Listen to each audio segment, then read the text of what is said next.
All right, so Adriana Staniero, I'm a project manager with the Global RCD. And my update for the month is that a couple of things. So the North Bay Forest Improvement Program, which is the RCD's forest improvement like cost sharing program, is taking applications.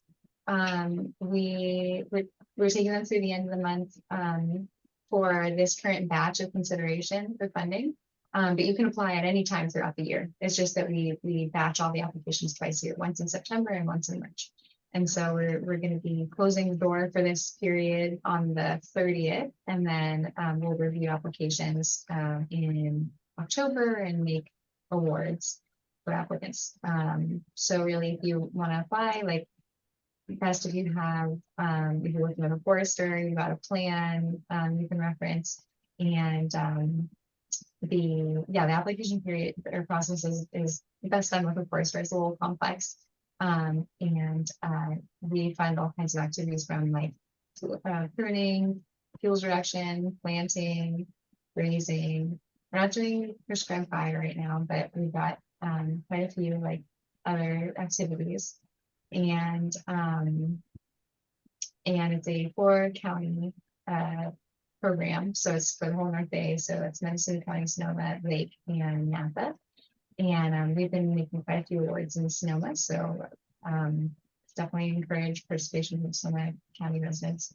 The cost share programs like approximately, it pretty much matches Eclipse rates, so it's about we cover about 60%, and Renner contributes 40%. Although rates and activities are may change year to year, place to place. How accurately the standard rate matches the actual cost on the ground. So just wanted to put that out there.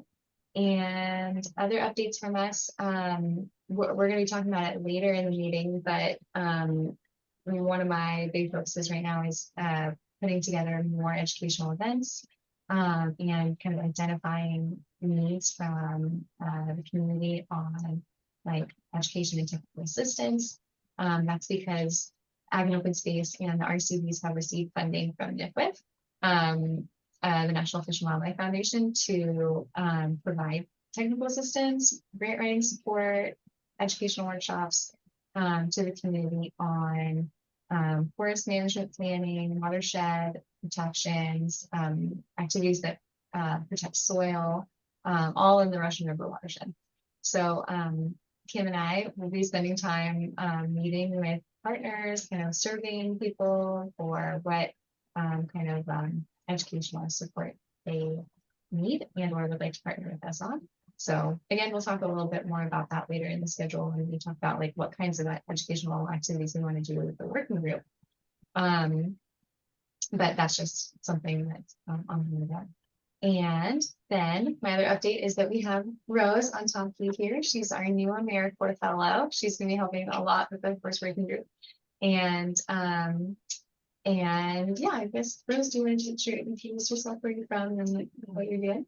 Hi, I'm Rose. I'm originally from Petaluma, so I grew up in Sonoma County, and for the last 8 years I've been living in Oregon, and I went to OSU there and studied ecology.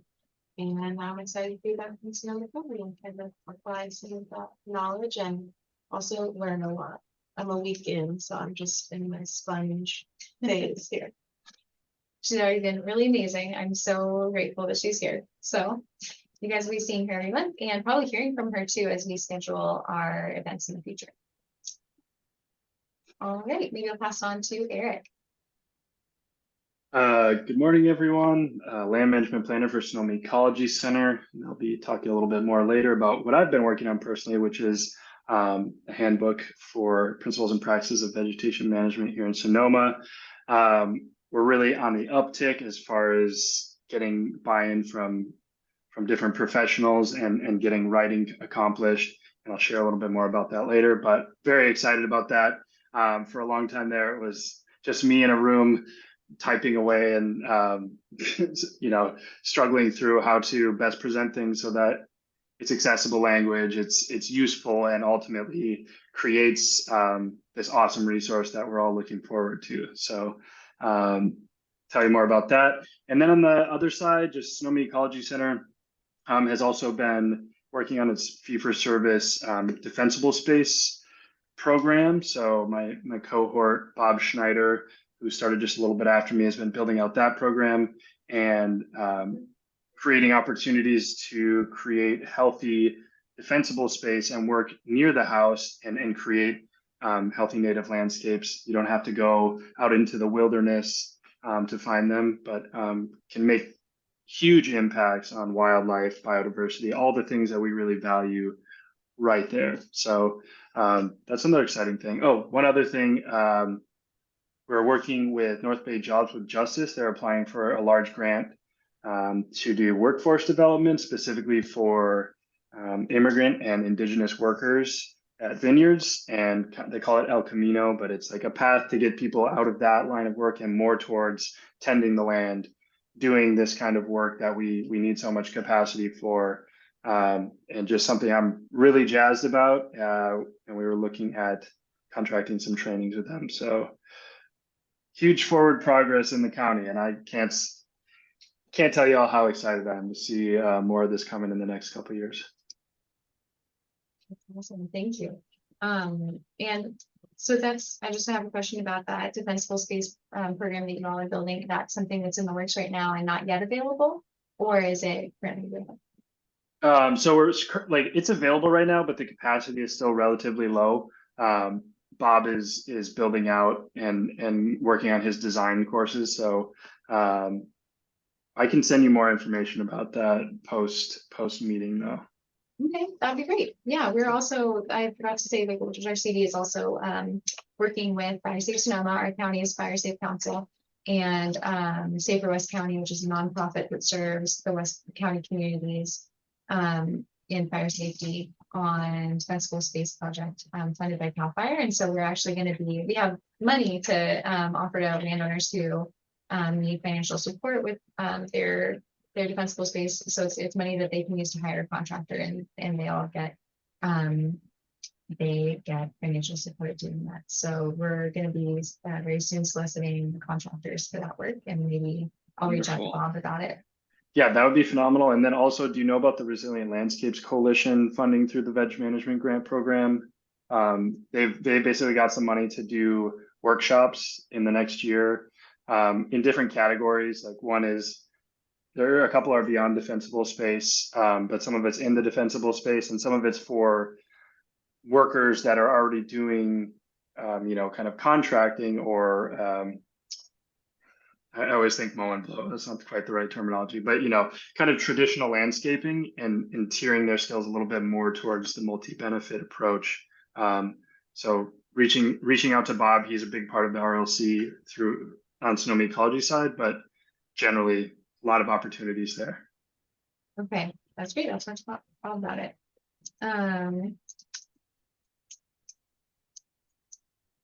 Thanks, Eric. All right, next, Brett. Good morning, everyone. Brooke Edwards, Park Program Supervisor for Sonoma County Regional Parks. And I think the reason there's not too many people on the Zoom today is because this is a busy time for fuels reduction, and our crews are out there. So regional parks, we're all staffed up. We actually have a internal fuse reduction staff program. We have eight staff on that, and so that gives us the ability to really go out and address some of these areas where we have fuel buildup throughout our parks, as well as we've brought in a lot of grants, and so we are hiring contractors to do that work as well. So this is really the first year we'll have that internal crew that can do fuels reduction, prescribed fire, and pile burning. So we're really excited about that. And then with our contractors, we just kicked off a project at Monterey Redwoods, putting in a shaded fuel break. In planning for that project, we looked at the potential operational delineations that CAL FIRE and folks have put together. And so that shaded fuel break along the major road of that property is actually providing access to the upper ridge line. And that is one of the boundaries in a pod, as they say. So we're tying in with their program, and CAL FIRE is going to move forward to reestablish that shaded fuel break at the very top ridge top on the west side of Monte Rio. So that's great, working hand in hand with them. And in conjunction with that project, we are actually stockpiling material, Doug fir and redwood, to then put into some of these gullies that are eroding away. And we're working with Brock Dolman at OEC. So this is our first real project on that. It's a pilot project. It's made to train up our staff, but then also we'll be inviting agency folks out there as well to see what we're doing, why we're doing it, how we're doing it, really to advance their knowledge base as well. And so that's really exciting synergy, you know, kind of taking the slash and putting it into these creeks to arrest some of this erosion that we have out there. So that's all going on. And also we have some burns being planned. We have 2 upcoming prescribed burns in Shiloh. So that will be happening most likely in October and November. And then we also have another prescribed fire plan for our Sonoma Valley Park over by Bouverie. And actually that will be in collaboration with Audubon Canyon Ranch's burn on Bouverie. So it will burn parts of Bouverie and actually extend onto our adjacent parcel that we have over there. So that's just an ongoing collaboration with the ACR. And of course, they are the leaders in our region for moving good fire forward in our region. So lots going on, and it's all good. Happy to share with you guys. I'm looking forward to hearing about the handbook from Eric. And yeah, good to see everyone. Awesome. Thanks, Brett. Lots of good news. All right, Kim, next. That's fantastic news, Brooke. I really appreciate all the work you guys are doing. I spent part of the day yesterday with Hattie Brown and Ben Nichols up at Shiloh. And I think you're certainly familiar with this, but for the rest, there's a grant that was a request for grant funding came from Conservation Corps North Bay to essentially extend the work that Regional Parks was wanting to do, but wasn't capable of doing it at this point in time. And so the additional funding going to CCMB allows them to do continued fuel management on kind of the northeastern, or actually southeastern side of the park. And it was exciting to be out in the field with Hattie because we connected with the neighboring landowner or land manager of the whole Mayakama Homeowners Association. And so they own a significant piece of land on the, well, essentially to the east of the park. And so they're interested in actually having the crews work on their land in order to continue to reduce the amount of understory fuels, principally the amount of broom that's been resprouting since the fires. In that case, it was the Kincaid fire. Is that right, Brooke? Kincaid hit that one? I believe so. I think so that it came was up through Tubbs. Kincaid hit Foothill. Yeah, so it's been growing since 2017. So there's, essentially 15-foot broom up there. So the hand pulling and biomass management is going to be significant.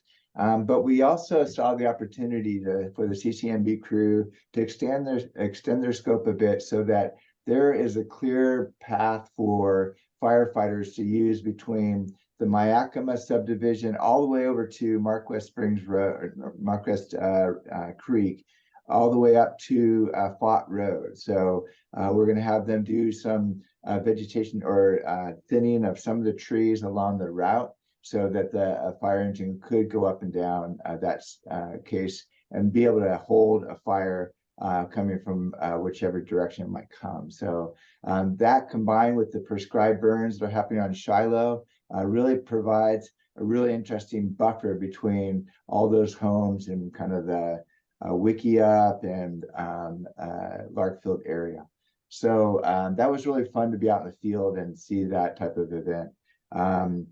So some of the other things that we've been working on is really kind of developing that scope of work for the RCD to be able to provide direct capacity building for communities. And so I think I've shared this with you before, but the NIF and Adriana is helping us take the lead on this to really be able to improve the overall understanding of how fuel management, forest management, watershed protection, all this stuff combines together to present a more healthier landscape and helps landowners get the resources they need to be able to do this. And so we're kind of creating our story about how the next grant cycle will look.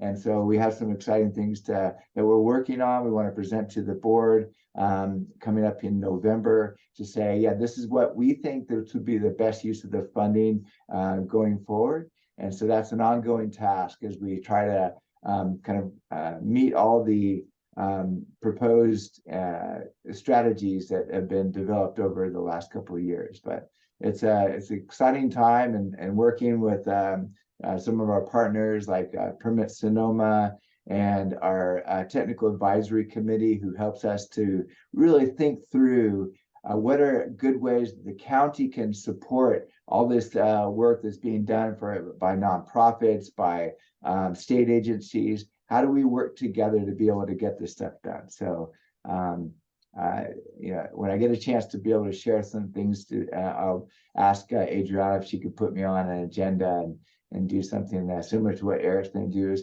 present technical material that's really relevant to all of us. And so I appreciate your feedback. One thing I do want to kind of highlight is, or last thing I want to mention is, Brooke and I are participating on a training effort. It's scheduled up in February, so we'll be able to share that with you all. And it's on the same date as one of our meetings. And so it might be relevant for the whole to maybe postpone the Forest Working Group event, because it's very relevant to a lot of the work that's going on out at Jenner Headlands. And so it's really exciting, the type of people who'll be presenting during that event. It'll be from, I think, 10 to 4. No, it can't be. It's a 4-hour, so 10 to 2. And anyway, if people are interested, it might be worthwhile for them to participate in that and maybe rearrange our scheduling for February. Oh, that's the February meeting? Yes, exactly. Okay, got it. Yeah, I think we can scoot that one around, and or we can just have our meeting out there. Right. It's a virtual meeting, and so but they are scheduling an on-site meeting later in the year, 2024. So, and this is something that we really hope to advocate for, is through the training program that Adriana and I are working on, is to really get people in the field, because that's the best place to learn. So we really look forward to kind of getting people on board with that. Okay, thanks, Kim. Yeah. So, all right. Let's see. Let's do Dee and then Priscilla. Dee, you're on mute. What? Let's go with Priscilla first. Thanks. Oh, okay. I don't know. Priscilla, are you there? Sorry, I saw you went off camera. I didn't want to put you on the spot.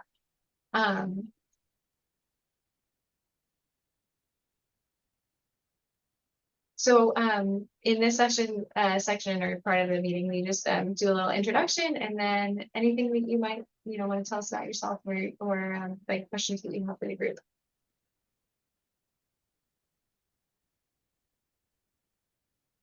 And Priscilla, you're next.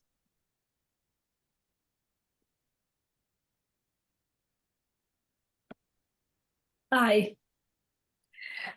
Excuse me. No worries. Sorry about that. I'm a forest landowner, and that's why I'm in on this meeting.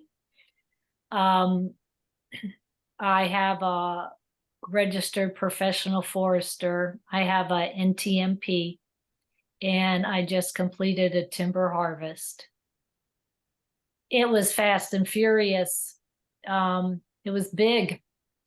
I have about 65 acres, and I'm surrounded by 5-acre parcels, pretty Wow. much. And then across the street from me, it's residential, but there are a couple of other large parcels on my street, which is furlong. So we're mixed use, but I'm RRD. So now what I'm looking at, my harvest is still open. It hasn't been signed off by CAL FIRE and whatnot. And I understand that, well, my son and I are interested in grants for perhaps diminishing some of the slash that's on the property. And my forester has mentioned, I need to get him to come back out to tour the place. He was talking about some fuel reduction. The roads are looking pretty good, but around some of the my property lines with other neighbors, maybe doing some work and some work up from the Furlong Road into my property for fuel reduction. It's all very expensive. And I'm Furlong Road, and where I am, we're not part of any of these other groups that have been formed and that I heard about from the meetings where they were impacted by fires recently. And so they're doing a lot of work and they're nonprofits and whatnot. So I'm hoping to get some grants for fuel reduction. And also I was talking to Adriana about doing some outreach, having some meeting locally so my neighbors can at least hear again what the importance is about Mhm. managing the forest, the slash and whatnot. Anyway, so some educational events out here would be not on my property per se, but for the neighborhood would be, I think, really good. I got a mixed reaction from people. And when my roads still need to be seeded, and there'll be some straw wattles. I'm uphill, and my neighbors downhill are concerned about any runoff, of course, and the county hasn't, they don't clear out the drainage side, the ditches on the roadside. So I don't know if there's any, that would be sediment concern is what people have. It seems like that would be nice to get some input if possible. I know the county's busy, but to have the ditches on the road actually cleaned. I know we're responsible for our culverts under our driveways or logging roads. The only other thing is I do have tons of wildlife, and they tend to be now jumping, they're causing erosion on my, going up the hills and onto my logging roads. So that water last year was just, or you could just see, the deer path. So I guess maybe some fencing or ways to curtail any future. There's a lot to do when you have a big piece of property to manage your forest. Yeah. So I'm finding out. So anyway, thank you. I have lots on my mind, but work with my forester and do some applications. Who is your forester? Pardon me? Who is your forester? Oh, it's Mitch Hayden with Environmental Resource Solutions. Oh, great. Okay. Yeah. I don't know Mitch personally, but I hear his name and I know he does a lot of work in the area, so I'm sure you're in good hands. And yeah, I mean, we're here for you too, like questions that you have about wildlife, fencing. I mean, I remember you mentioning something about trespass concerns, like. Yes, I have a neighbor, oh gosh, 30 years. This has never happened. It's very stressful. He built his he ripped out my fence, put fence posts in on my property line, inside my property line. Did a pave, like a rock driveway. I'm like, anyway, so yeah, I don't know if we still have I called the sheriff's office just to find out about like how, I know we had a rural crime program before. And not that that's my concern is to work with him between ourselves, but for future, where do we space no trespassing signs? What should we be doing to protect the property and people just from encroaching? Yeah. Yeah, I think this is something that resonates with anyone, all of us on the call who manage property and like have to worry about, access and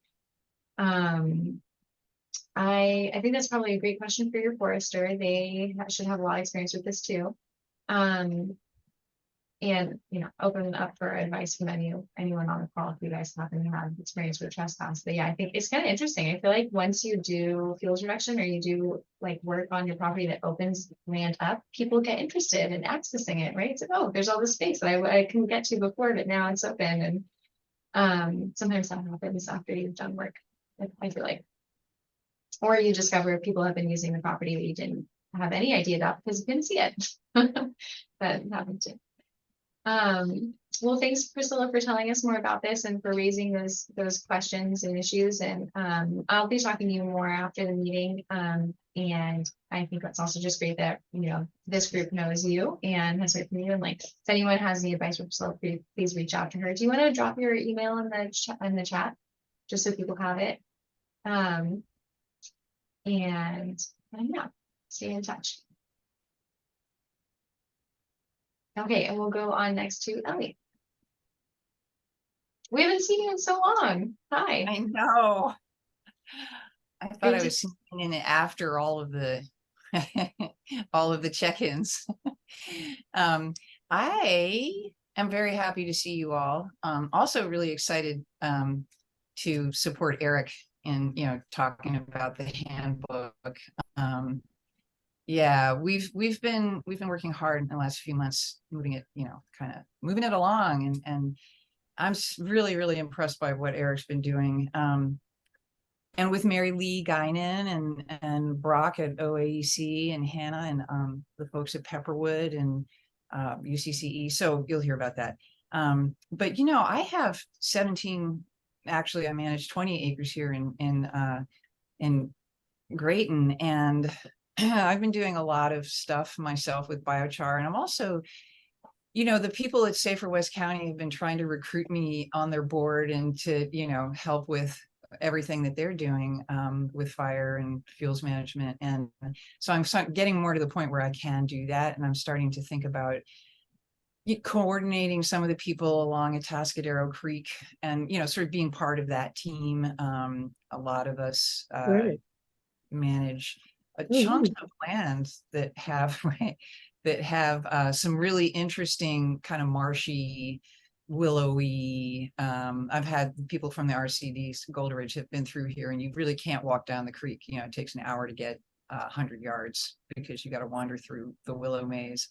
So it's just an interesting thing that I'm starting to think about and see how that unfolds. And I'm doing my own vegetation management here and learning a lot from from all the folks we're talking to for the handbook. And I'm excited about what you guys at Gold Ridge and Open Space District are doing with your workshops. I'm going to be there on Sunday. So, I'm just always learning and excited about all this stuff. And yeah, so that's my check-in. Awesome. Well, so good to see you again, have you back and in our little forum here. I know you've been busy outside of this meeting too, and so it's great to hear what you've been up to and all that. Yeah. All right, next is C. Goodman. I'm sorry, I forget your first name. That's No problem at Courtney. all. Oh, Hi, everybody. Hi, Brittany. I was staying sneaky there. Yeah, you are. Hi, everyone. I'm a senior environmental specialist with Permit Sonoma, hired on almost at my 1 year mark now, but hired on to assist with the FEMA grant funding that the county has received for pre-disaster mitigation and wildfire resilience. Largely, there's 3 separate programs that are taking place right now. My primary focus is on hazardous fuels reduction, which more of the landscape scale reduction, initially looking at 200,000 acres of land and trying to narrow that down to only about $4.5 million of funding for the actual implementation when that's released. So I will provide you some updates on that, but in general, also helping out with the home out aspects of some of the grant funds we're working with. So that's the SOCO Adapts. You may have seen some public communications on that. That program is available to thousands of landowners in, I think, 14 specific communities across the county for structure hardening assessments and then defensible space assessments. And then a cost share program will be available to landowners who participate in those assessments. And then the big program coming down the line for us, it's really going to get kickstarted off in the next few months here, is the BRIC program. So it's building resilient communities. I think building resilient infrastructure and communities, technically. Another federal grant program there, and that kind of combines the 2 different aspects. So the home out strategy and then the landscape in strategy. And that will be about a $40 million project in total if all those funds are released to us across 3 major program areas in the county. So if you're interested in you or your constituents looking up to see if they are applicable to any of these programs, you can go to our Permit Sonoma website. For the structure hardening defensible space, there's actually a property lookup that you can type in your address and it will tell you if you're applicable or not.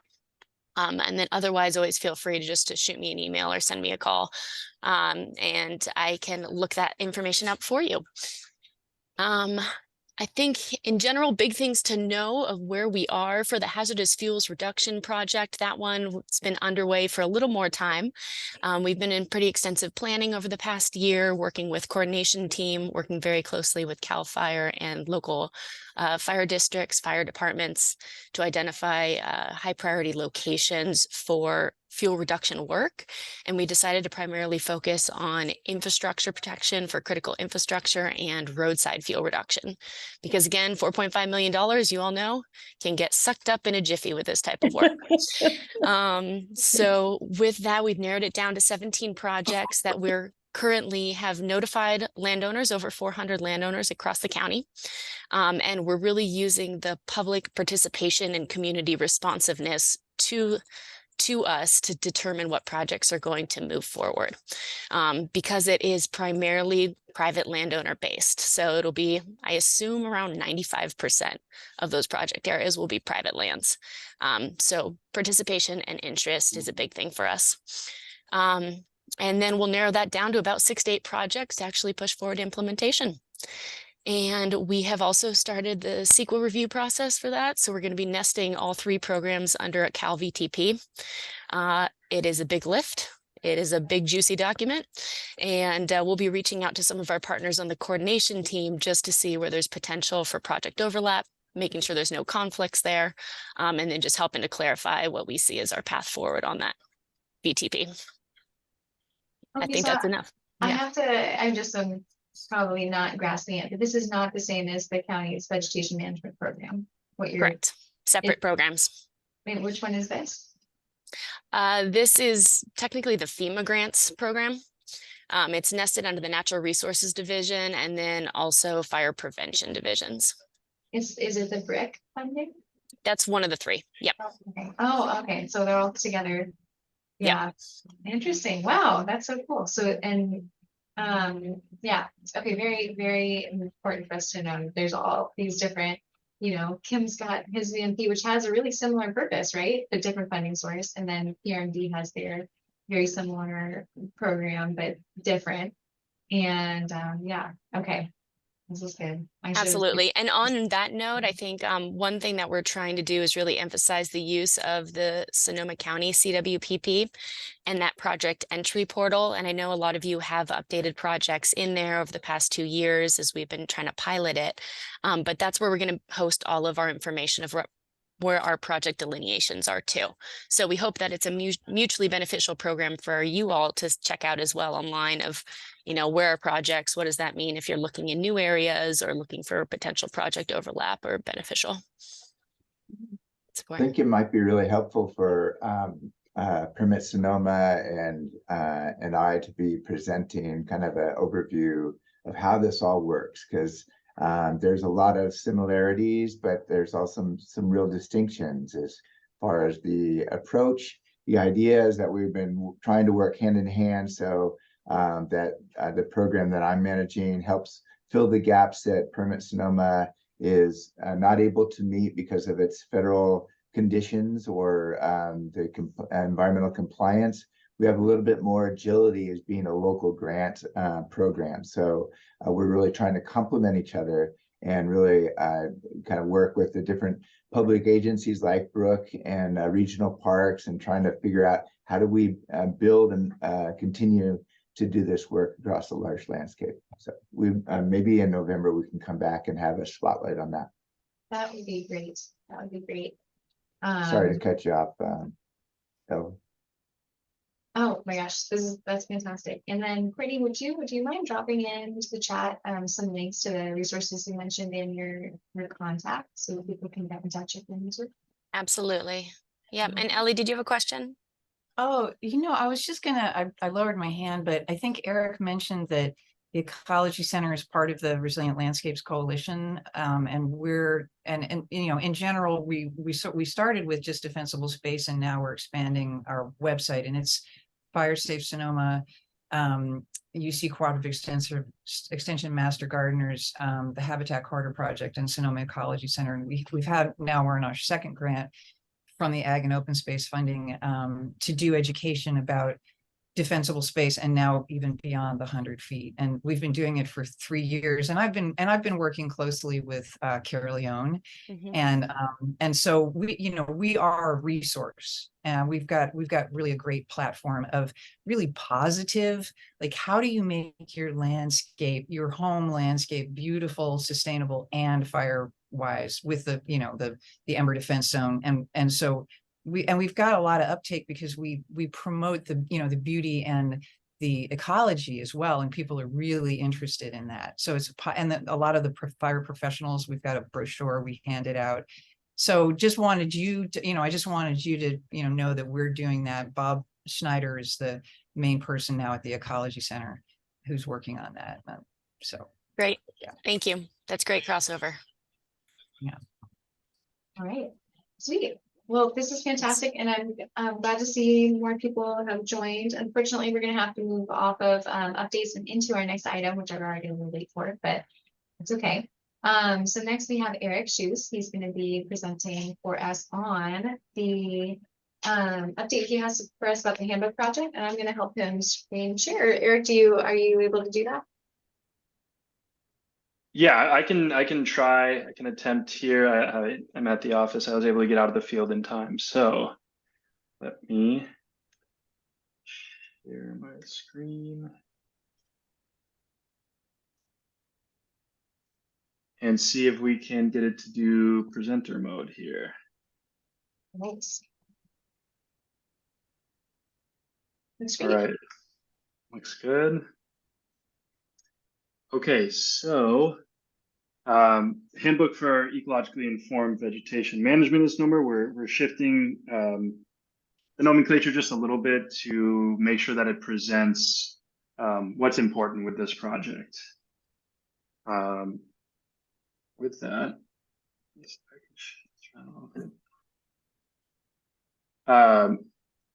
Handbook's purpose in general is to fill a need in the county that many of us know about, supporting multi-benefit land management here.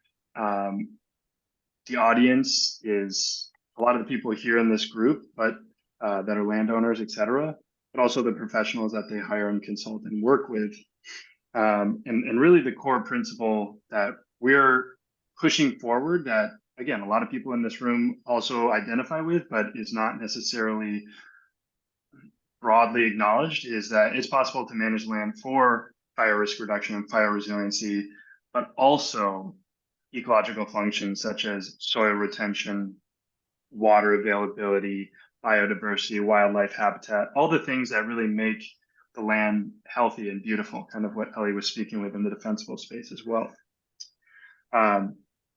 So just to give it a quick paragraph, this is a collaborative effort. We're trying to condense and organize all of the experience, again, many people in this room, and all the expertise across the county that are doing vegetation management and land stewardship. It's going to be in website form, and it's specifically for, if it hasn't already been said, Sonoma County. So we want people here to feel that they have resources available that's makes it easy when they're thinking about their land, not something that's thousands of miles away or maybe a totally different ecosystem. And it's going to emphasize concepts behind vegetation management, decision making. So, how do you start this process? How do you achieve multiple goals? And what are you keeping in mind? It's going to be friendly with its language, knowledgeable, and a really important thing that's been on since the beginning, and we're continuing to make sure is very obvious, is that it's we have science vetted, peer-reviewed knowledge, such as that from UCCE. But also another aspect that's very important is the experience-based knowledge that sometimes gets kind of ignored. I think a huge aspect of collecting all of this knowledge from the professionals around the county is having both of those. So we'll have case studies, we'll have stories, things that give you we tried this and this is the outcome kind of situation. And of course, it's funded by Sonoma County's Vegetation Management Grant Program. So here's just a quick look at some of the contributors. This is still expanding, but we have our authors with Sonoma Ecology Center, Occidental Arts and Ecology Center, Pepperwood, and getting a lot of help from Ellie, from Mary Lee Guinan that Ellie had referenced earlier, and all of our cohort at UCCE, Occidental Arts and Ecology Center, Brock and Hannah, and Devin and Michael over at Pepperwood, on top of all the other contributors on the right there. Okay, so timeline. It shifted a little bit. This is a huge project, of course, and we want to make sure that we come out with a really solid project or a solid outcome that's actually a great resource and is helpful. So we're making it available in December. It's going to be linked into the Resilient Landscapes Coalition's current website in the Beyond Defensible Space zone. We've got our website designer. We're working with her. We're very excited to kind of work through things and have them ready by mid-November to send her. Much of the content's first draft is done.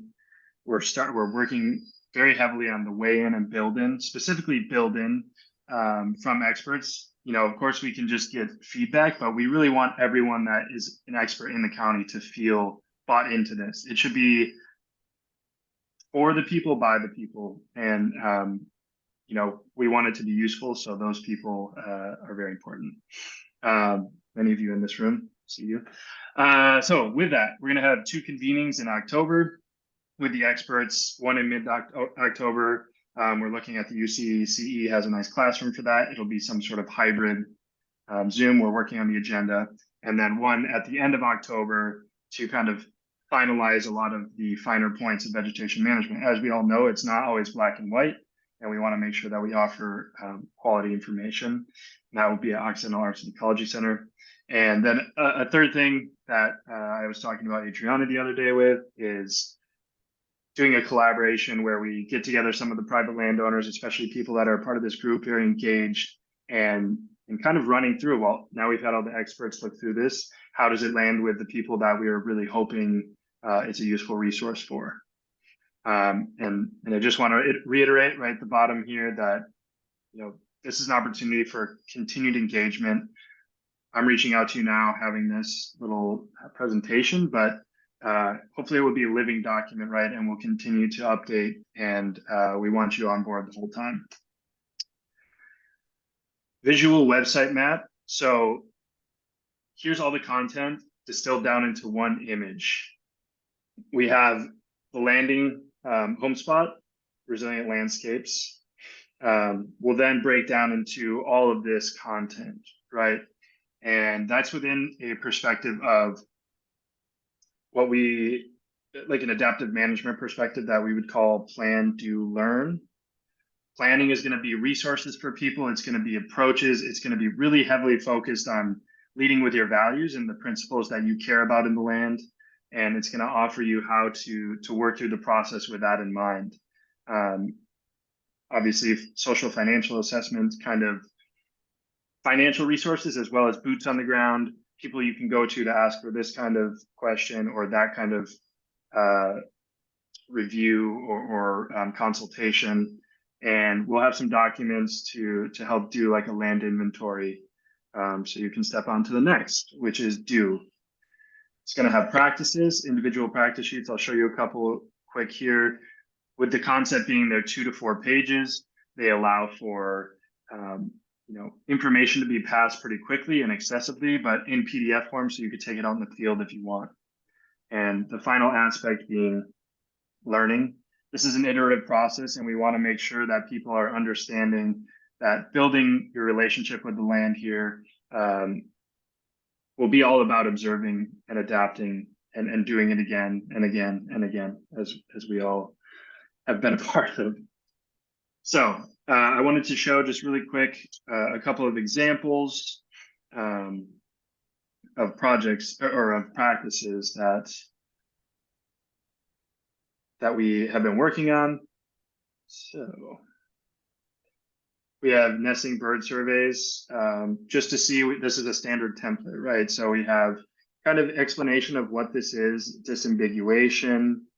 You might have a little side note here, for instance, dark-eyed juncos and quail, both ground nesters and easily upset and can abandon their nests. So raising awareness, the benefits, the conditions is a really important aspect of why might you use this. The abiotic and biotic features. Is this on a steep slope? In this case, nesting bird surveys is everywhere, but for other practices such as soil protection or limbing live trees or thinning, you'll have a lot of different aspects within there. And then we give a nice run through as far as requirements and knowledge, physical requirements as far as like tools, other things like that, and how you might go about doing the practice. So you can see a few others, maintenance, and again with that iterations, every maintenance will talk also about how you can maintain, because ultimately we want to get the land on a trajectory that it's a lot less effort to keep it healthy. At the bottom, of course, we'll have resources, which we hope that people will put to use. Okay. So one other one, just to show you quick, I'll run through. Just another one is biochar, and this was written by one of my fellows here at Sonoma Ecology Center, Raymond Baltar, describing biochar and all of its amazing benefits and how it can be used. So without boring you all too much, I'll just kind of scroll through. We want a huge visual representation to make it interesting and not too text heavy. We'll probably cut down some of this, but you can see how it's very effective in passing on information. Great. All right, so down to the last part here. I don't know how much time I have left, but something that's very important to us. And is this still presenting visually correctly? Yeah, looks great. You have plenty of time. Okay, so discussion for today, really this is about getting in touch with you. So we formulated a few questions for professionals and landowners that are in the forest working group, because all of you are very in tune with the land and the process of getting to know your land. So I kind of want to open this up. People can unmute. Maybe we'll try to do, if Adriana wants to call people out, it's harder for me to see who's here in the presenting mode, but maybe just point out people who have their hands raised. I see D's already. And we'll go through each question. If you don't have an opportunity, please put your thoughts in the chat. You can send me an email, just eric@sonomaecologycenter.org. But it's this feedback that is so valuable as we're going through this process of writing. As Ellie was saying, we've been really intensely focused on it. And we want to make sure everything is built in from the beginning. So on to the questions. Very first is, what do you find landowners have the hardest time understanding about, what they should know / do for vegetation management? And I suspect that Dee's hand is raised because she's got an answer for that. You're on mute. Maybe questions, how's that?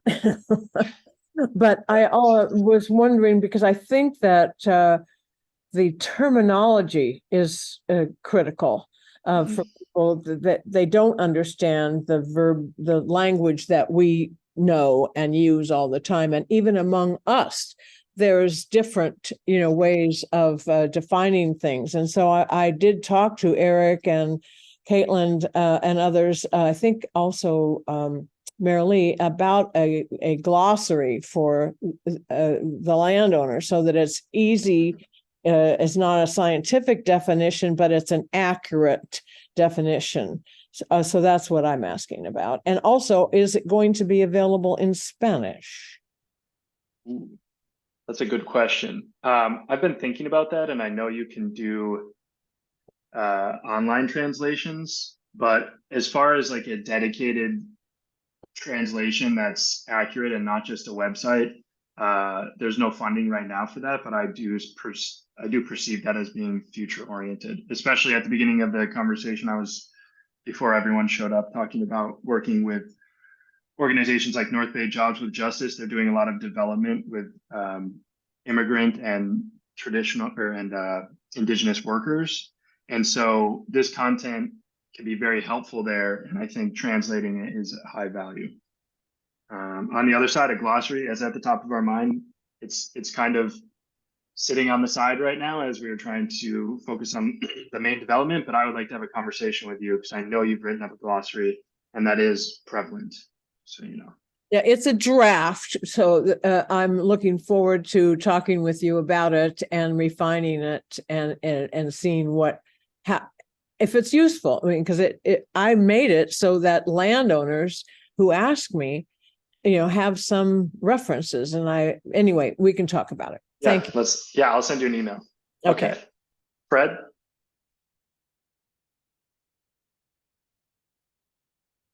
Can't hear you. We got you on mute, Fred. What I've learned, I did Microsoft Teams yesterday. That was worse. What I've learned is that nobody calls their forest, unless they are like really growing it, a forest. They call it the land around my house, or we have some redwoods, or behind the vineyard, or our backyard, or we have some grazing land over there, or yada yada. And they don't come up to the conclusion that they actually have forest that is either regulated or of greater concern. And as I said at the thing, I want everybody to get their arms around this "we all own the forest together" concept. And it's almost like, what part of the forest do you have on your land? I love that. Yeah, that's lovely. Definitely.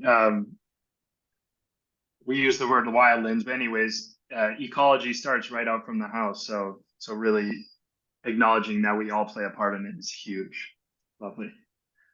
All right, Rose and/or Adriana. Oh, yeah. I just thought I would, for the exercise of it, repeat the question I had for you, and also because Robert Blair was on the meeting, I think. Robert, if you're still there, one thing that I thought could be useful, and I know is sort of an intention of the handbook, is identifying like areas of conflicting information, conflicting advice, and trying to kind of come up with a generally agreed upon answer. And like, even between agencies, we sort of are not totally always sure what the answer is. I think it would be great as a process for us organizations and agencies to use this handbook as an opportunity to get consensus on some things that are confusing. And one thing that pops up a lot in our work is defensible space in the riparian corridor. And it's like, okay, well, what trumps this? Is it the protection for riparian vegetation, or is it the need to create defensible space around your structure? And I would love, I mean, if Robert can give us like a statement, like here on D says this, I think that would be helpful. But otherwise, I mean, we just can, I think as a group, it would be nice to identify those weird areas of conflict and kind of come up with an answer for each other. I love that. And I think talking about those convenings as we're kind of creating the agendas, that sounds like a wonderful space to have that grow out of as well. I know we chatted a little bit about that, but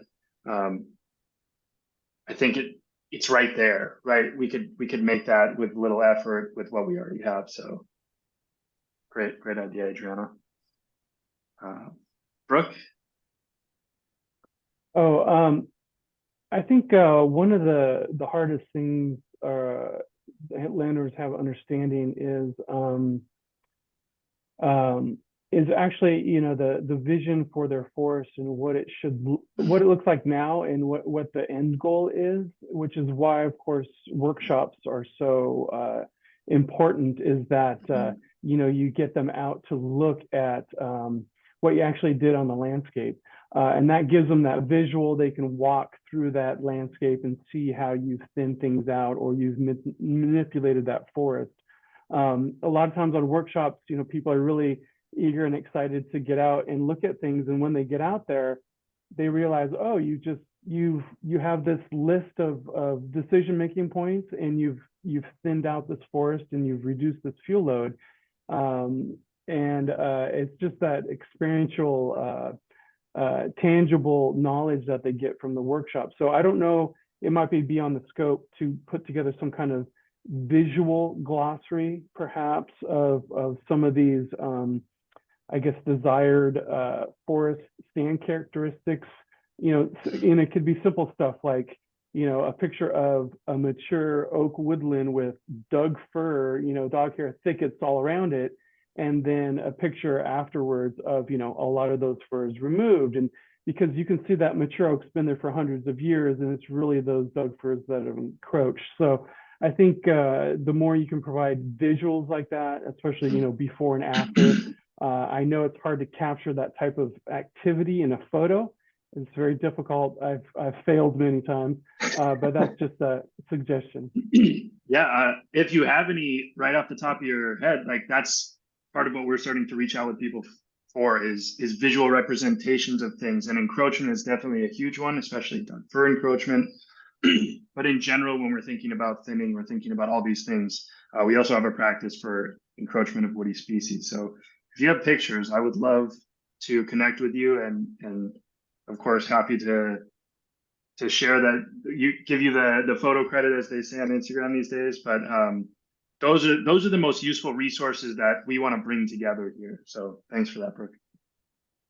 All right, so those are all great answers. I want to move forward just a little bit. We might not have time for all the questions.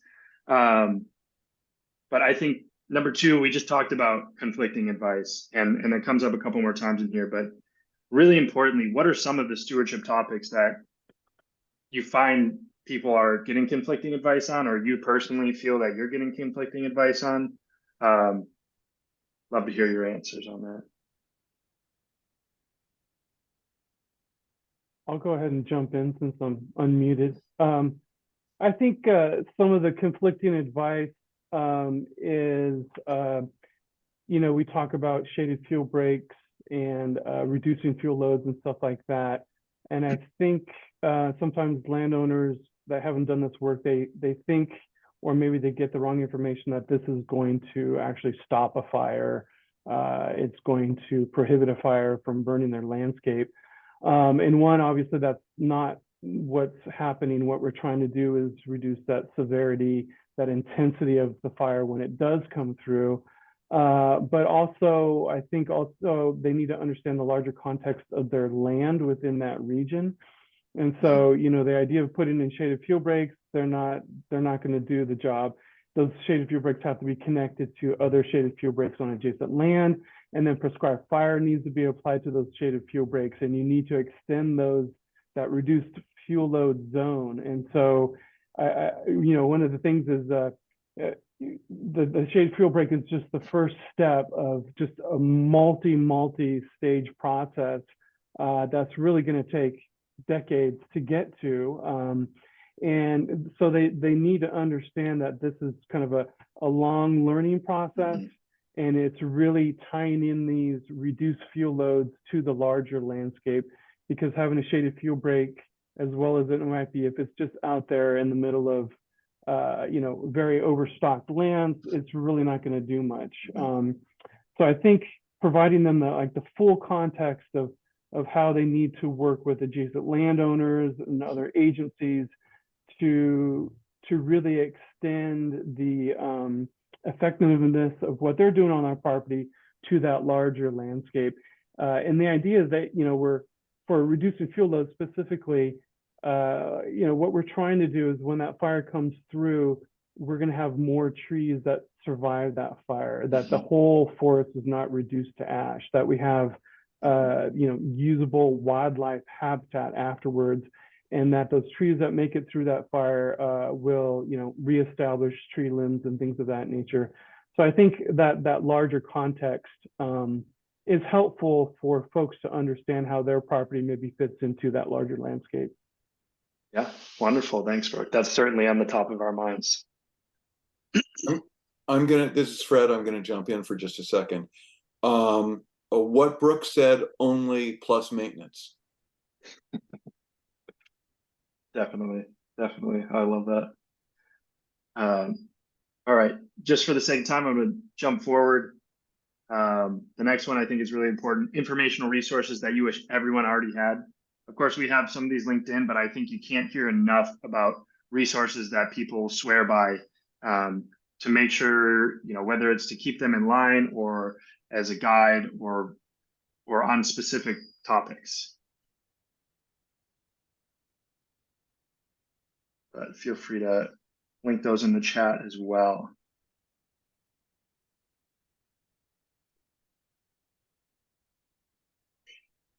And this is it. Oh, go ahead, Dee. But I was going to say, everyone's holding this knowledge here. It's not exactly easy to point in any one direction out on a website or anything like that.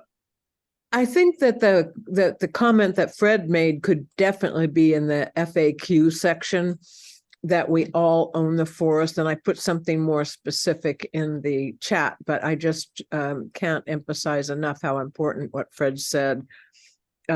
It's just, when I moved here, I said, gee, we have a lot of trees. This is cool. You know, we're connected to all the other trees and their forests anyway. So thank you. Awesome. Yeah, thanks, Dee. I agree. Definitely one of the things that we're looking for is quotes, is real life interaction from all the professionals and people seeing that on the website, because that can help reassure them where the information is coming from. Kim, go ahead. Yeah, I think one of the concepts that a lot of landowners struggle with is, where do you start? And so that planning element is really a great one to emphasize. And then similar to that, the concept of you're managing a forest both horizontally and your fuels and vertically. Trying to get that proper spacing is always a difficult concept for a lot of people to grasp. Until you kind of get to see the difference of a continuous fuel line to the canopy versus a little bit better spacing, where you try to emphasize that shaded fuel break concept, where things are spaced out a little bit. You have room for firefighters to enter and be able to do future treatments. The connectivity of the landscape, I think you guys are spot on about the importance of understanding what your neighbor is doing and trying to engage with them. It's similar to Priscilla's dilemma about, how do you work with a neighbor who wants to build a road on your land? Those are tough things to work through, but it's a matter of like trying to become more familiar with what their interests are. Maybe it's just a trail that they want to hike into a forest. Maybe that's acceptable, maybe it's not. But I think those are things that neighbors have to work together. They have to live with one another, trying to find that connection. Yeah, very poignant, definitely. Dee, I see you got your hand raised again.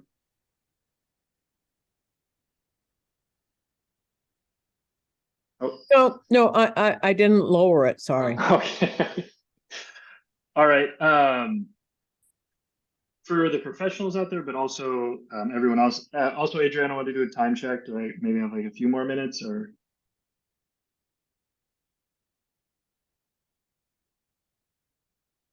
Go for it. You got All you right. got good Yeah, she's timing. MIA. Yeah, She's yeah. MIA. So great. I'll Take step advantage in. while we can. Yeah, Okay, exactly. so frequently asked questions. Adriana was speaking to this just internally. How do we answer and respond to these? But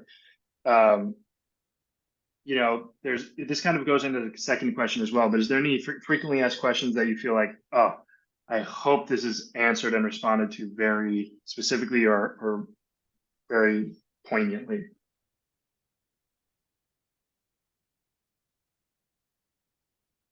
Oh, go I ahead. can Dee. also mention that we can actually, create our frequently asked questions. You can actually, if you want them to get something really clear and simply, you can create the frequently asked question and then answer it yourself. So if there's anything that you think that, and we've been talking about that, and I'm taking notes. So yeah. Okay. Dee, real quick. I just suggest that people don't know that they have forests because they have small parcels. So we want to emphasize that even a X number, 1 acre or 5 acres is a forest. Definitely. Yeah, and that's definitely on the forefront. And leading with that beyond 100 feet is you're right there. And even in the defensible space, just having different rules with that. One more question I want to ask before we're out. Oh, I see Brooke has his hand raised. So I'll take Brooks and then I have one last question, which is number 5. So feel free to read that and go ahead, Brooke. I just want to touch based on the informational resource. There's so much information now online that's being served through online maps, like the Resilience Planner, Sonoma County Wildfire Resilience Planner. I think that's I use those all the time actually when I'm looking at our different parks and how I can tie into larger regional fuel reduction efforts. And I think it takes a bit of knowledge of being on a computer, and so even maybe something that would link to like a short 5-minute YouTube tutorial on, hey, this is the wildfire resilience planner. This is how we use it. This is how you get to that data. Because just instructions written down really don't do it. People have to see like the icon that you're clicking on. I think that would be tremendously helpful, and maybe like pick the top 3 in Sonoma County or that works with Sonoma County information, because I myself get confused of all the different online mapping sources and what they're used for. Is it course data? Is it fine scale data? But I do use those sources, and we put that information directly into our grants and our planning documents. So it's great that it's all online now and at people's fingertips, but how do we get the private landowner to access that data in a efficient manner? I think would be helpful. Lovely. And yeah, and we've definitely thought about making those resources available, but I like the idea of videos attached to it because like you said, is it useful if it's not expressed how it's actually used? So, and one other thing that Robert pointed in here, lovely. That's a great question. Do I need a permit? Having decision tree would be helpful. If you have resources around that, please send them our way. One of our ideas is to link in some of the YouTube videos from the conference. So there will be information on permitting, for instance, that you and Jason Wells ran. But if you have any other resources, please reach out, let us know. And love everything in the chat. Please keep adding. We will take all that in. And my final question here, before I get out of here, is what are the most useful formats, interfaces, visuals? Like, how are people receiving information, especially landowners, around vegetation management? You know, Brooke talked a little bit about before and after pictures, definitely big on our list. Illustrations, videos are great, but what have you found in your experience with people that is the most helpful for them?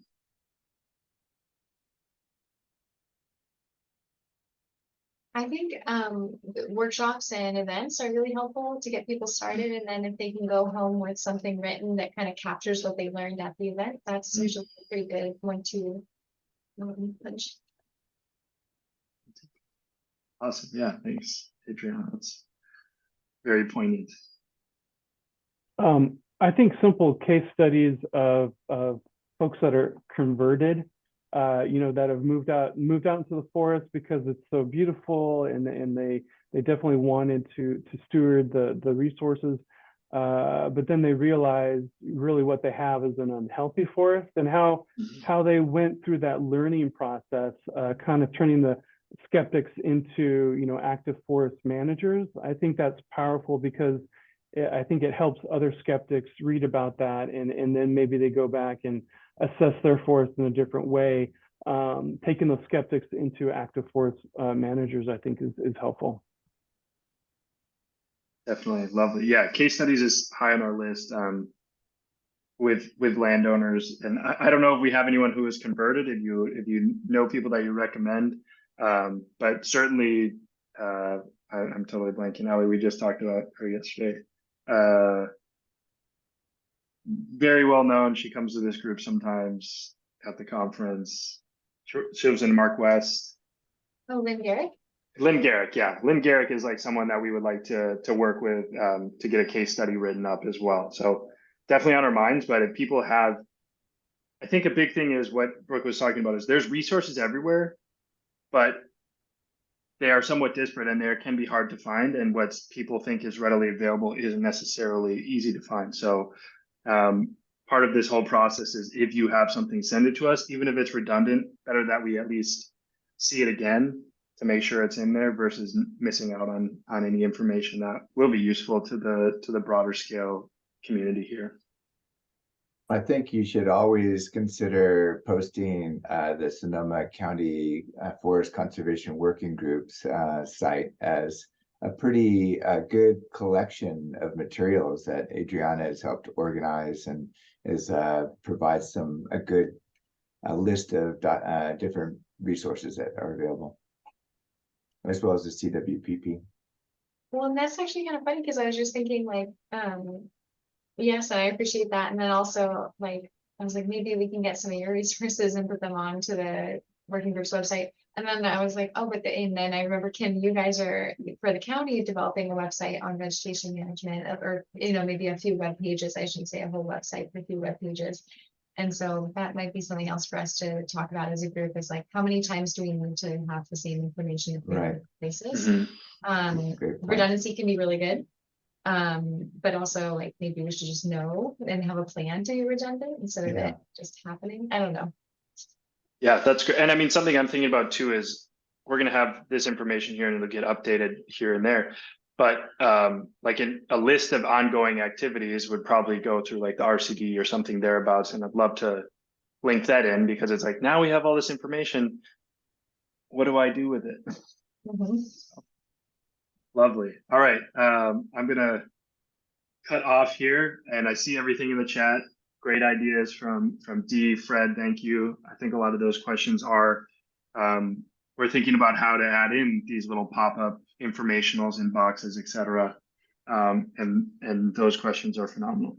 So thank you all. Thank you very much. This is what it's all about. And this build in and processing through everything together is super helpful.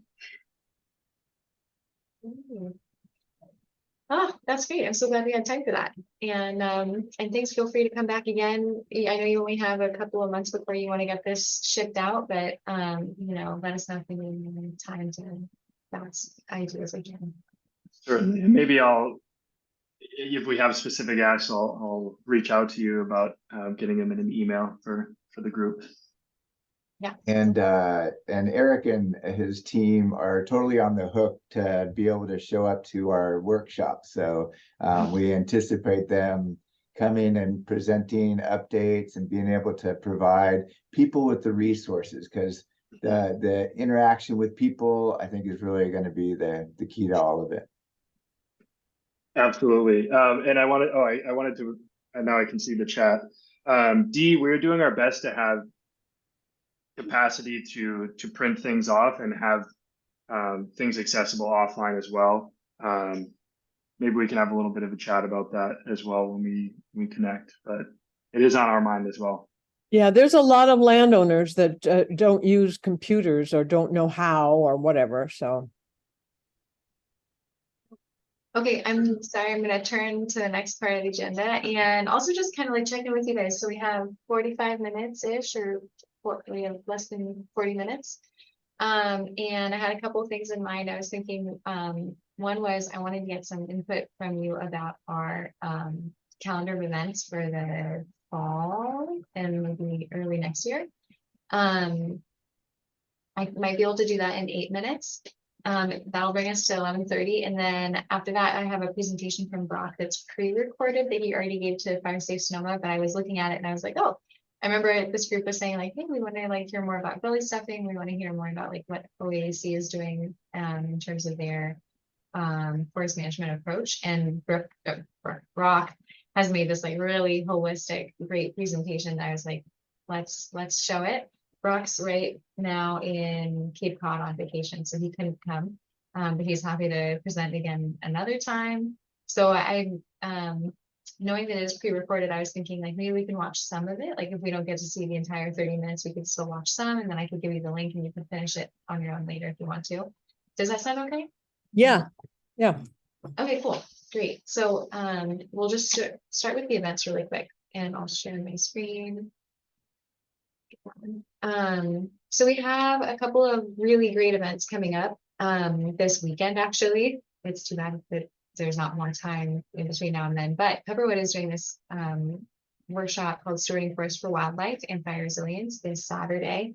That's gonna be Devin and Michael showing their different forest practices, touring their different management units, talking about impacts to wildlife that they've monitored through their monitoring techniques.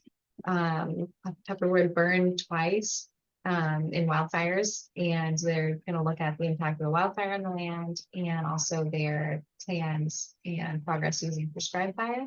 So this is going to be a really wonderful event. Hopefully it's not canceled due to smoke or anything like that, but I encourage you all to go if you can make it. That's on our website and on Pepperwood's website. And then on Sunday, the Resilient Forest series is posted at Green Valley Farm and Mill with Temra, who has been doing this, kind of piloting this organization of first called Resilient Forest Solutions. And I think this is an educational offering as part of Resilient Forest Solutions, Regenerative Forest Solutions. Sorry, that's what it's called. And it's a partnership with the RCDs and other local assistance and like organizations in wildfire and forestry assistance, such as Audubon Canyon Ranch, Fire Forward, and there's also guest speakers coming in for each event. So this weekend they have a guest speaker, Ross Cady, who's an artist from he's a musician from Forestville, who's also been he's a member of the he's a tribal member. Here we go, here it is. And he has a indigenous led sustainably built hub in Forestville for artists. And so he's going to be talking about his native culture and how forest management and land management tie in with that. That's a piece of it. It's also going to be looking at the management activities that Green Valley Farm and Mill has done on their property. I think they have How many acres is it? Almost 100, I think. And they've been doing a lot of work. Some of you might have gone to their tour at the conference, but yeah, they've been doing thinning, they've planned and done prescribed fire. They have a forest management plan with a local forester named South Clifton. And they're also, another big feature of their property is that they're bringing back a historic mill, and they're going to be milling wood. So we'll get to see all of that on the event. So I'm really excited this is happening. It's going to happen again in October on the 22nd. And then I think Tamara is going to be hosting these events again in the spring, but the spring dates aren't set yet. So we already have a couple of really great things happening this fall that we're supporting, we're outreaching about, but there's always space for more. And I remember that we did get some good suggestions from people about what kinds of events they want to see. And I wrote down a couple of them here on the agenda. We had talked about in the past, last time we had brainstormed about outreach events, we had talked about these topics. So one was post-fire planning, how to reduce fire risk even after a burn. And Fred, you brought that up, and I think you were talking about maybe even visiting your property to look at some of the techniques and lessons learned there. Processing biomass, I remember Shanti brought this one up. What are all the options and which is best for my site? I think that would be a really great event. Through the whole planning of the conference, I realized that there are neighborhoods of landowners who do forestry sort of together. I mean, in the case of Post Ridge, they really do a lot of planning and fundraising together. And I think in the Mark West area, people are to some extent doing the same kind of thing. And so I was thinking we could maybe go and do like a tour of neighborhoods that have been doing that and hear about their history, how they got together, what's been working, what are they wanting to do. I thought that would be really great for landowners who are interested in doing the same thing. And then finally, an invasive species control kind of field tour, looking at some common invasives and how what are the strategies people have for removing them, going to the site and seeing it. And I think Jason Mills had brought that up, and he would be a fantastic host for that. So those are some original ideas. What do you guys think about those? Just that short list, and then we can go. There are a couple other ideas on the brainstorm document, looking at that. But some initial thoughts on those.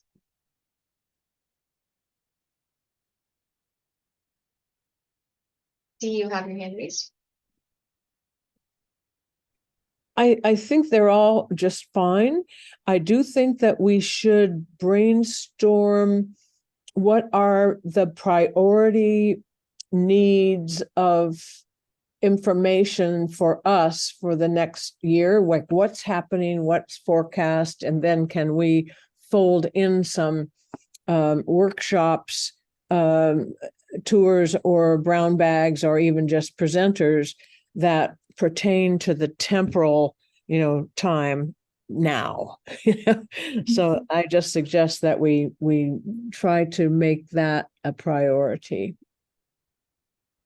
So you're talking about identifying what are our priority issues and then just making it Yeah, and broader besides just ourselves, but what is happening that then we can have an impact by educating or educating ourselves.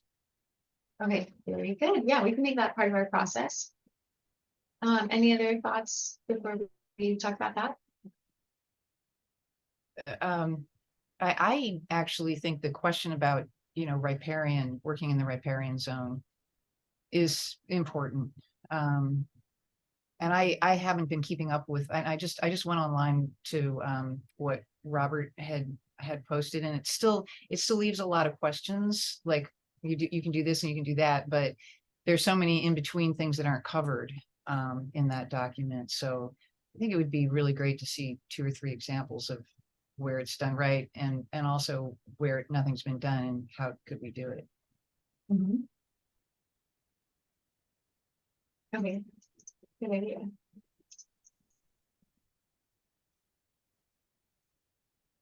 And we did, that reminds me, I think last year, or was it 2021? I can't remember. We had a field tour of working the riparian. We went to a couple different properties up in the maybe this is Saddle Mountain, and maybe a couple of private properties there that had done like shaded field break work for the riparian or something. But it was I think we could do a follow-up to that event and get a little more specificity about defensible space, because we didn't really talk about defensible space at that event. I think that was more just like a general forest management kind of topic.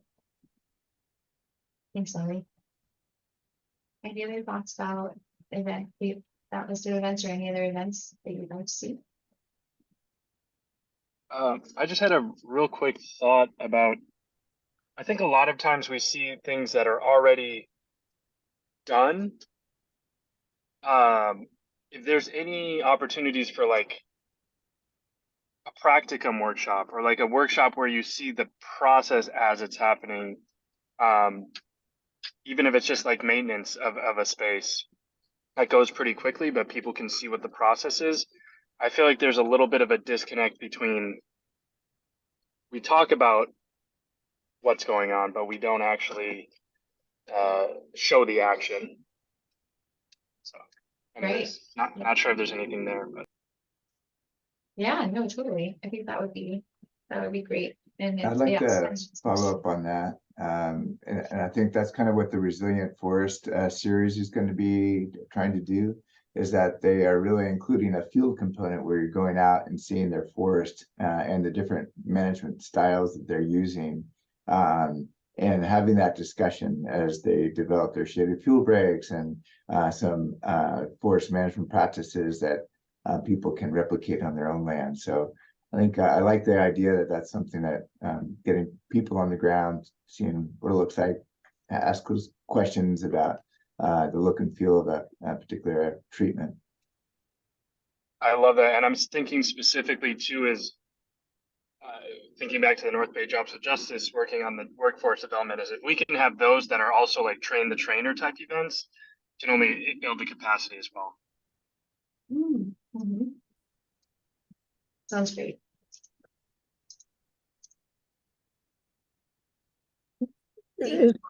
Yeah. Let me lower my hand. Yes, I think it would be interesting if we could follow a grant project from the beginning to the conclusion, to the implementation, one project. I mean, we'd have to look at what, a specific project that would work, that people could still go to, even though they haven't gone through each of the tours, but that some folks may find it very informative to go from A to Z. So that's just an idea. Yeah, a series that follows a project through stage by stage. Yeah, but one that makes sense to do that, with. Yeah. Yes.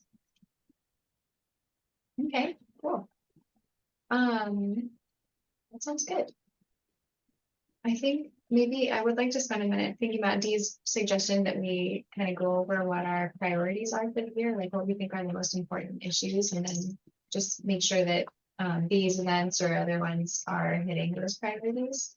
So I was asking how we could do that, but maybe we could kind of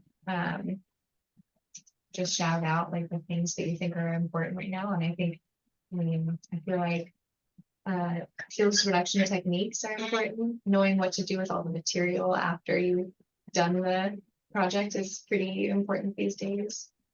And I feel like invasive plants are pretty important always. What else? I mean, maybe Dee, did you have a certain like idea in mind when you said that about the priorities that we are maybe missing?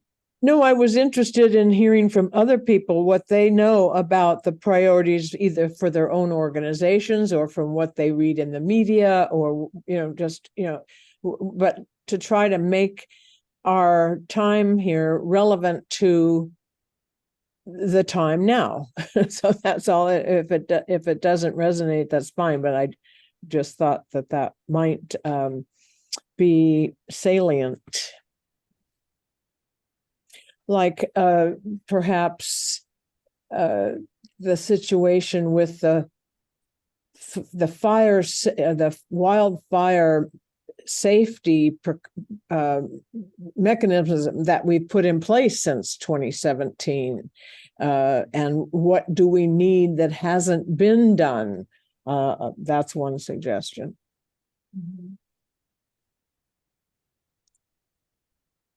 Yeah, any thoughts on that? Things that we haven't done that we really need to work on as a community? That's too big of a question for a short conversation. I think we should go ahead.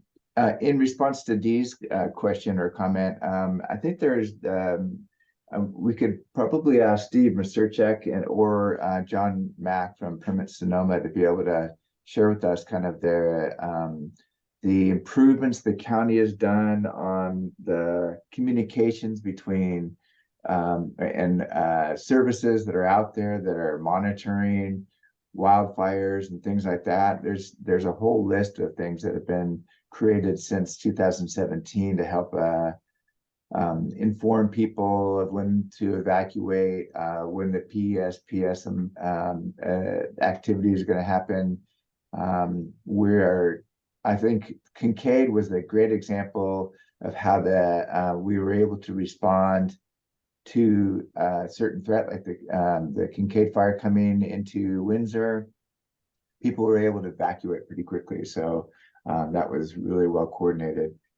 One of the things I had a conversation with Hattie about is just like sometimes there is like a collective mind, what do you call it, like an erasing factor where we become oblivious to these events that might have happened only 2 or 3 years ago, and it seems like it's back to business as usual. But I think we do need to learn our lessons about where fires can possibly come in, how to respond to red flag days.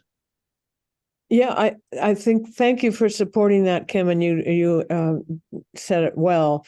I also think that the smoke and the effects of fire on our economy is an important topic for many, including, all of us, really, when you come down to our own economic stability, but certainly for businesses and governments, the effects of the health, the smoke would be another component of something that's temporal.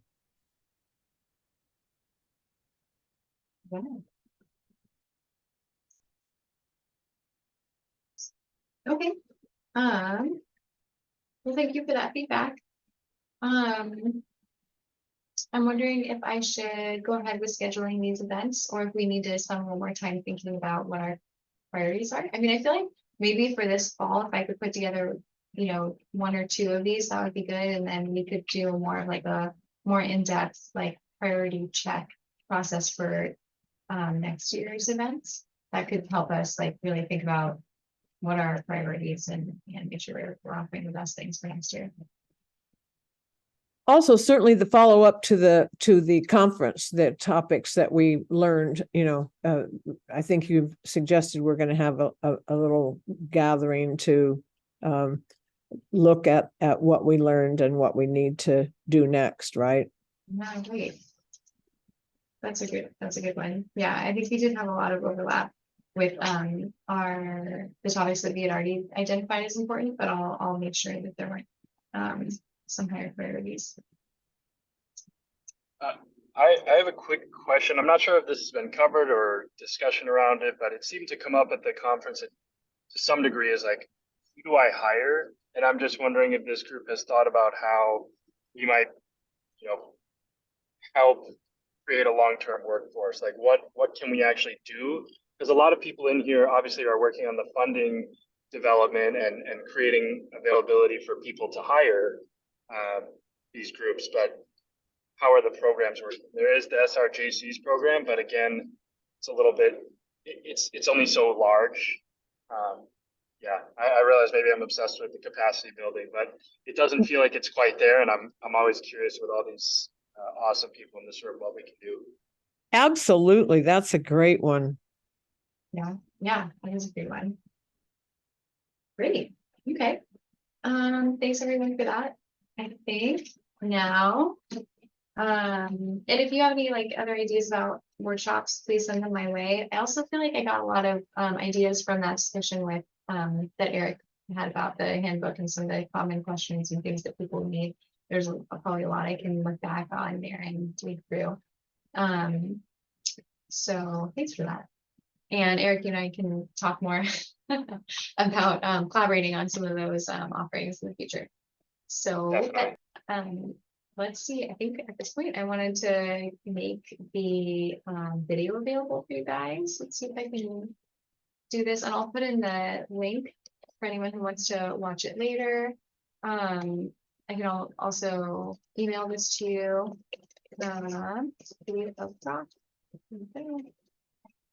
So let me get my settings right so that I can share the sound as well. Let's see. Yes, share sound.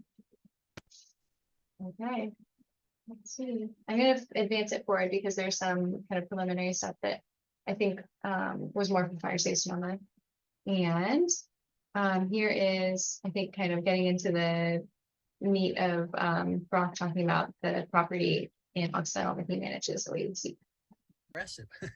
and it seeds very well and can take over and encroach into grasslands, into chaparral, or into hardwoods, oaks, matrones, and bays, overtop them and slowly convert many of our native or other vegetation communities into these dense monocrops of young Douglas fir. And that's something we're all working to try to find equilibrium. So here's the beginning. This is a slide I did I think last year in collaboration with Fire Safe Sonoma and West County Fire Safe, just around this idea of many of us are working on defensible space and around our homes, the home hardening, the 0 to 5 foot, the 5 to 30, the 30 to 100 foot zone, and what you do around your homes. And there's really important and critical work to be done there. And then a lot of what we're often doing here, in addition to that work, is in the topic of the day talk now is really thinking about what's that defensible space beyond the 100 foot. And so as a designer, as a consultant, as someone who works with many landowners, just besides ourselves, when I'm interacting with somebody, I want to clearly figure out, well, where am I? What watershed am I in? Am I on a ridge? Am I in a valley? Am I in a creek? Is it a steep slope? Is it facing north or south? Like, those are questions we need to understand relative to watershed, water quality, vegetation, obviously fire behavior. And then we want to know, and I think any of you doing this work for yourself or others is, well, what are the goals? What are your fire goals, your water goals, your safety, biodiversity goals, your aesthetics goals? The what type or which type of vegetation are you needing to manage? Is it a coniferous forest? Is it a hardwood woodland? Do we have chaparral? Is it coyote brush? Is it grassland? Is it riparian? Is it? Because there's the tools and the tactics and the things to be attentive to or not, obviously, are different depending on the type of community. A lot of this question of the when are we, and sort of thinking about land use history and where are you in the state of succession. Some of the images I showed you of post multiple clear cuts with fire suppression and sudden oak death and these dog hair thickets of these encroached forests is a moment in time. It's a temporal question. It's a when are we question. And then there's sort of the how, based on where you are and what are your goals and which kind of vegetation and when are you. What do you do? How do I begin to interact in the management of vegetation, primarily with a goal about our fire resiliency, our fire safety, our fuel load management, if you will. And there's obviously plenty of things of, you're cutting it, you're thinning it. Do you pile burn it on site? Do you prescribe burn it? Do you chip it and leave it there? Do you chip it, take it away? Do you make biochar? Do you bring in animals? Do you mow it? Do you leave it alone? What do you do? and I'll show you the slides here, we're very much engaged in kind of an all of the above, and it depends. And one question I'll just prompt that's a little bit maybe higher level is, as an ecologist, as a restoration ecologist, I think I'm generally pretty attentive to the reality that change is the only constant, and ecosystems are always going through dynamic equilibrium and change, and what are known as disturbances. A wind throw is a disturbance, a flood, a landslide, a fire is a disturbance, humans' behaviors, grazing by elk. And then the question of how, are those disturbances regenerative for that system or degenerative? And I think that's really a question to us as agents who have agency to act within these landscapes that we're so-called managing. Are we ecologically literate enough to participate in these processes as regenerative disturbers or degenerative disturbers? And I'll let you all sort that out for yourselves. A lot of the who's doing the work, like who's got the lower back in here, who's got the labor, who's got the idea, who has the money for that? Is it personal? Are there, and I'm not going to talk a lot about, there are many cost share programs and public funding programs through the county, through the state, federally, that offer cost share programs to help landowners do some of this work.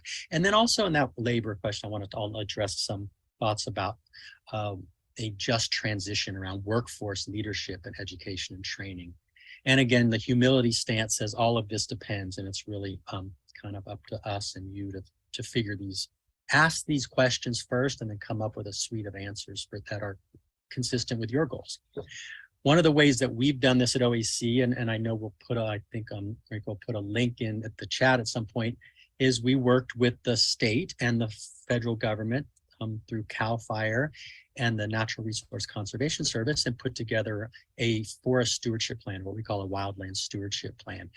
And that's about 200 pages. It's a very rigorous document. It's really fun. You can download the whole thing online, and you'll see some of our goals. And I'm not going to read all those goals, but we had goals that were specific to our soil and carbon and water and quantity and quality and fire and life, biodiversity, and then also because OAC is an educational institution, we had our education goals, and obviously we have economic goals relative to our economic sustainability. We have been working a lot for many years, and this is a couple images of an article I wrote for the California Native Plant Society Journal, the Fremontia Journal, back in 2016, talking a lot about what I'm playing on the phrase mending the wild, which is a takeoff on an incredible book called Tending the Wild by M. Cat Anderson, which I would highly recommend. Tending the Wild, California Native American Environmental Land Management. It's a really wonderful book, a deep dive into traditional ecological knowledge and indigenous science and indigenous wisdom. And a lot of what we're doing here, I think, is trying to get back to the tending, but we've got to do a whole lot of mending because we're making up for the last 100+ years of more of an extractive focus in the landscape around here. But in this case, it's very much focused on native plants and our use of fire and seed saving and working on different native wildflowers and edibles. We certainly use fire as a tool here at OEC. Like I said earlier, we have done so since the 90s. And then I think increasingly there's much more recognition of the need and value and importance of strategic prescribed fire in our system. And we last year had the honor and blessing, if you will, of working with folks from Audubon Canyon Ranch and their Fire Forward program. CAL FIRE was involved in this process, and we did a prescribed fire under 4 acres of mixed hardwoods and evergreen systems, and which is another level of fire. Grassland burns are one thing and have their appropriate needs, but the moving fire into the forest, especially in these overstock systems. And so we did a lot of mechanical limbing, thinning, disconnecting fuel load, setting up small piles before we actually then brought fire into that system. And then we actually went back in and cleaned it up. Another tool that we recently used, and this was on a cost share program, is we work with the Gold Ridge Resource Conservation District and UC Farm Extension and Ag Open Space District has provided its funding, and through the Match Graze program. And OAC's property is the rectangle on the right. That's an 80-acre property, but there's 2 other 80-acre properties to the west of us, the Two Sisters Ranch and Mighty Arrow Ranch. And so all 3 of us got together, and those purple polygons are different grazing cells. And then we brought on about 60 sheep and a dozen goats through this program that were subsidized and did a multiple property grazing pass through on behalf of fire and fuel load. And that was super fun and you know, I really appreciate that. What we love about grazing is you get the fuel load down and you convert all that fuel load through urine and manure into fertility that actually can help fertilize the land and also help with certain biodiversity goals with natives and non-natives. But again, at some point in the forest, the sheep, as much as goats might like to get after trees, you've got to really get into these overstocked forests. So our mantra here has really been fewer trees and more forest. And so trees as nouns, but forest as verbs, and really thinking about this process of really what is a forest, and it's a relationship. Again, the question many of us are all faced with and vexed with is when you actually start doing this fuel load vegetation management, you begin to generate mountains of biomass, or what is often referred to as slash. And slash has a derogatory sense. It feels like it's a waste. It's something to be gotten rid of. It's slash is often thought of as trash. And we really want to reframe that slash isn't actually trash. It's a beneficial biomass. And in our case, there's 50 to 60 years worth of incredible carbon that's been sequestered through photosynthesis as an organic material, and to use it on site for other functions versus possibly just getting rid of it and making it go away we would prefer not to do that. So we have done biochar here, we make wildlife habitat, sometimes we do burn piles, or like I showed you, we'll do a broadcast prescribed burn. But then there's other techniques about how to keep it on the land. Maybe we're lopping it and scattering it if it's not so dense. I'll show you some where we lay it on the slopes on contour in a way that's safe, and those systems caught fire, they wouldn't roll down the hill. And then we'll look at some brush packing into gullies and waterways that are eroding. And we've also used this material for round pole construction, and we love chips for mulch and compost as well. There's one simple hearing hack anyone can use to improve their hearing almost overnight. Did you? And so I really like thinking about it's time to take our fire fears and connect those with our water woes. And that's really done by turning these fuels into these flows and reconnecting these cycles. So sustainability is about our ability to sustain the cycles of life. And all life as we know it on this planet is carbon-based and mostly water. And so how do we connect the water carbon cycle is, I think, really important. I do want to be clear that OAC is in the uplands of the Dutchville Creek watershed. It's in the very tippy top of the watershed. So when you look at what are known as stream orders, we are what are known as the first order streams. Think about a tree. We're not in the main stem of the trunk where the Russian River is. We're not on a big branch where Dutchville Creek is. We're actually on the little limbs. We're actually up in the leaves in the top of the system. So OAC has no creeks that are perennial. We have no creeks that support salmon or even support other aquatic life like amphibians. So what I'm talking about that we're doing today and the streams we're working in are these, we're not working in salmon bearing streams per se, although all the water that drains from OAC with all the sediment in it or not ultimately does affect the salmon and the coho and steelhead downstream. And if you haven't looked at the LIDAR layer, which is like light penetrating radar, it's kind of like an X-ray for the land. And Sonoma County is one of the first counties in the state to have done the entire county. It's an incredible gift. And so this map on the left is a LIDAR layer, and what you can really see the details of your topography and your landscape. And you can even see the scratch lines on our map from the haul roads with oxen back in the 1880s are still evident on the land. But there are little little streams there. They aren't blue line streams, but the ephemeral drainages are shown there. And there's a lot of interest in science looking at these upland streams and the critical need to manage and restore these streams, because we often have, our waterways have been impacted with increased runoff. They've downcut, they've incised, they've eroded. All that dirt went downstream. That's part of why salmon are nearly extinct, is because the sediment has been filling in the gravel and the cobble that they used to spawn in, and it pollutes the waterway, and the Russian turns to chocolate milk very quickly when it rains because of all the sediment. And that sediment is soil and it should stay on the land, and we should really do our best to basically keep the dirt out of the creeks because we need it on the land to grow vegetation and we need clean water. So there's this piece of this puzzle of connecting those. An interesting piece connecting fire and water that I don't think a lot of people think about, and this is a wonderful book, Harold Biswell's Prescribed Burning. It's about California wildlands and vegetation management. It's one of the classic books out there. And inside it is this one image, and I don't know if people can really see here, but the upper left is this is a shot of a creek bed. And we're in 1949, August 17th, and this is the condition of the stream in before they did a controlled burn on this hillside down in Southern California in Fine Gold Creek.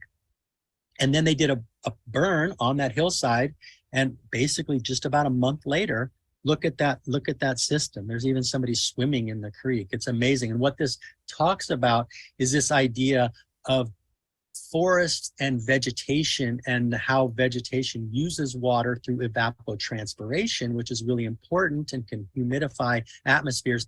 But in many of our forests where they're overstocked, they have more young trees than they did before. It's beginning to appear to a bunch of folks. In fact, several folks here, Jeremy Cover and Matt O'Connor, did an initial preliminary, not a study, but looking at a literature review on what we understand about the forest stand age and the relationship to evapotranspiration and how there's implications for in-stream flows and salmon recovery. It's something a lot of us are very interested in. So my fewer trees, more forest thing maybe is also having a more fire resilient landscape that results in possibly more flow, which could mean more fish and more good fire. And so again, in our world, slash ain't trash, it's this beneficial biomass, and we're really looking to this as a resource to reconnect. And so that we tend to do a lot of limbing and thinning, and then we're hand placing that organic matter, the limbs of the Doug fir or the excess tan oak or the bay, or we pull Scotch broom, and when it doesn't have seeds on it, we'll use that material. And what we're really trying to do is reclaim our waterways, our channels, reduce incision, entrenchment, re-upgrade, bring the channel back up, reduce the delivery of sediment downstream, while the whole uplands are in ideally a healthier forest condition that hopefully has a lower fuel load because we did all that fuel defensible space limbing and thinning.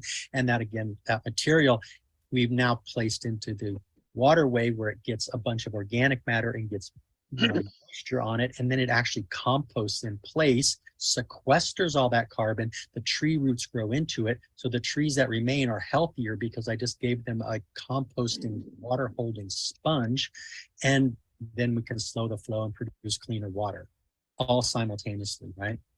So when we're looking at a system, here's a little forest that you can see there's stumps on the ground where we thinned trees, then you can see where we took the limbs, we limbed some. In the right-hand side, you can kind of see there's a Doug fir standing where we actually climbed that tree safely. We have a tree climber, and we cut that tree off to leave it in place as a snag, as a dead standing tree in the future, as a cavity nest substrate for certain cavity nesting species, kinds of woodpeckers and chickadees and things like that. And so we're basically, again, disconnecting the ground fuel from the crown fuel by limbing and thinning, and in this case, a little bit of lopping and scattering. You can't really see here that we also took this material to stuff gullies. And so we got a fewer trees, more forest system, greater wildlife habitat, disconnected material. And so my sense is that while there are limits to growth, we can also limit for growth. And that's the fun part. How do we participate as regenerative disturbers is the question. And then again, in our case, we have a significant number of these things called head cuts, like where an upland water started being concentrated, maybe a road and a culvert concentrated it, and it began to gouge out the land and scour out a place and make a little waterfall that was removing soil. And as those head cuts, those incisions deepen, they de-water your landscape. So we have many, many of those at OAC. It's so hard to stop Brock.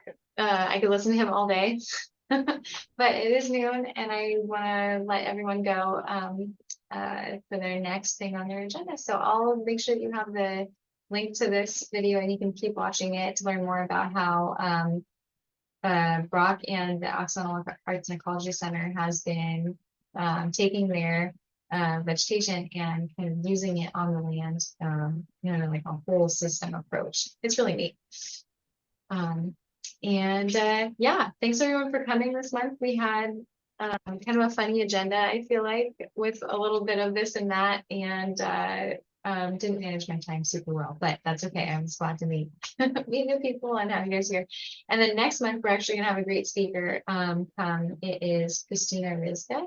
She's gonna be talking. She's a journalist and a reporter, and she's been doing a ton of research on fuels management, and she actually lives in Caldero now. But she's been doing a ton. She's been writing for Grist and the Atlantic and like some really big magazines, Mother Jones. So it's amazing that we have her, and she's going to present on what she has learned. And yeah, so we're happy to bring her to this group. So thanks everyone.